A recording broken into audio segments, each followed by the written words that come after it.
got to work on it Sunday. We practiced Monday, Tuesday. We'll practice tomorrow. Then for the first time in 9 years, it's actually a great deal. They somehow managed to match up. I don't know if we matched up our schedule with the school or the school matched up their schedule with us, but it's fall break for our guys, which I think is a huge deal.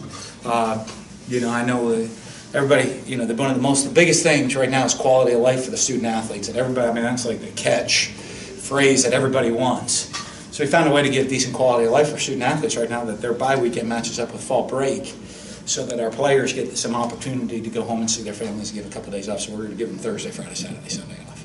And I'm sure you'll enjoy some of that time too. I know I saw you out throwing the ball before the Auburn game with your son. Yeah, I got to try to spend some family time a little bit. You know, I mean, it's always tough this time of year for coaches. You know, and I try as much as I can to make sure coaches get a decent quality of life to go see their family. But I'm excited to see my wife and my kids a little bit, and be able to spend, you know, get back to my caddying. So I'm sure I'll caddy, do a little caddying this weekend. How have the guys kind of reacted over the last couple of practices since they've been back?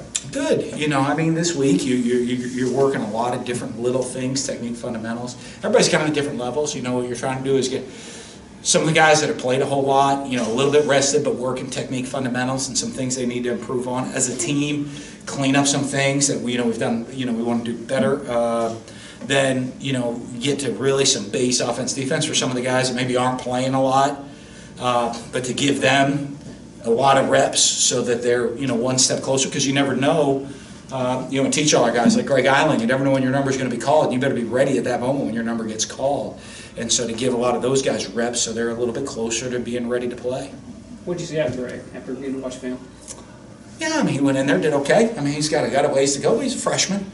You know, and I mean, did some decent things, and then other times looked like a freshman out there on the field. So, but you know, I mean, he's getting a bunch of reps this week, and you know, just in case he's got to go again. Is Martinez relatively healthy after that? I mean, we got guys banged up. We don't know much till next week. I kind of give a lot of those guys the week off. So you know, and then you know, even talking to Dan, and you know, he come up give the update. I'm like, you know, I'm like update. I'm like, never mind on the update because we're letting everybody rest. So I'm like, let me know Monday where we're at.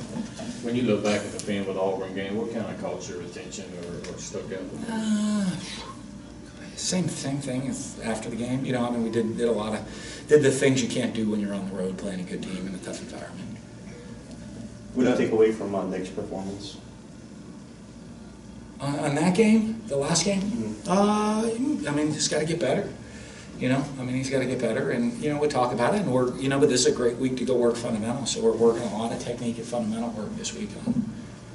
Jamal had a couple of catches and 60 yards or something. Could you see him being a little bit more involved in the Well, we'd love to, you know what I mean? But that's what these weeks are for. Like I said, I mean, when you're looking at young guys, I mean, he got thrown into some action last year as a true freshman, and then Reggie's a redshirt freshman, so they're really kind of coming along, and we try. You know, this is a great week for them. You know, to accelerate. They're getting the majority of the reps with the ones. Yeah. You know, Jamal and Reggie. You know, and trying to force feed to get them up to speed, ready to go, and get them, you know, get them ready to contribute consistently.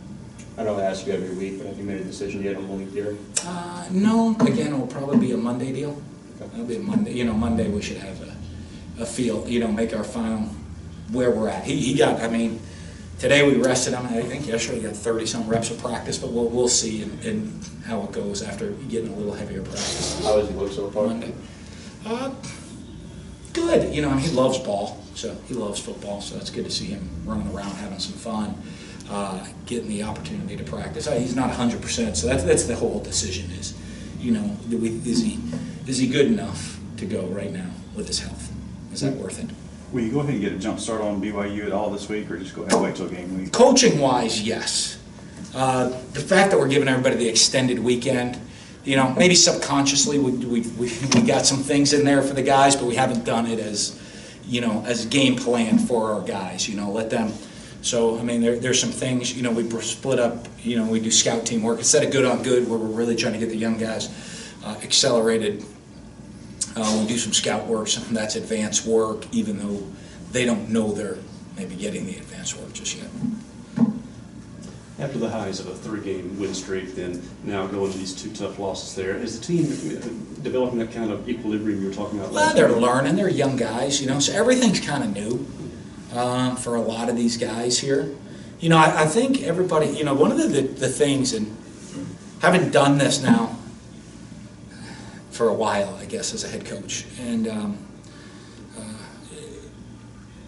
I've come to learn, you know, the team's life span's very short. Guys' time, I've been here a long time. Oh, remember this? And they're like, Coach, I was in like 7th grade when that kid was playing. And I'm like, oh goodness, okay, so you don't remember that situation. You know, and you go back, you know, with all this excitement and hype around the program a couple years ago, right? Delano Cleveland's the only guy I ever played in a game, really, off that roster. You know, Gabe and Des Harris were redshirting that year. You know, we had that big run. So guys, they just, there's no, like, even though you think, oh, that's not that long ago, hey, you know, we know how to deal with it, hey, you know, so for me, no big deal. But I think when you look at how fast college careers are, everything kind of, for a lot of the guys, is new. And so, you know, winning and getting attention was new. Getting knocked down was new. Going and not play, not you know, playing. Not you know, I don't say execute what it was. Just not doing the things you need to do at Auburn. They were very different games, but they learned that experience. Okay, how do we respond to that with a bye week? Okay, well now we're into the bye week. How do we transition back to winning? Okay, we're going to non-conference. You know, 3 out of the next 4, or one of the next 4 is against an SEC West team. You know, if you look at it that way. Even though Kentucky's kind of a little bit of a rivalry game to me, because I know I say that every year, but and it's like, well, it is. But when you play them every year, that's your crossover. It just, you know, there's a lot of familiarity with it. But so just everything's new reacting. So I don't know if some of it's good, some of it's bad. More it is what it is, I guess. And you know, I try to see what they're doing and then guide the ship in the right direction, emotionally.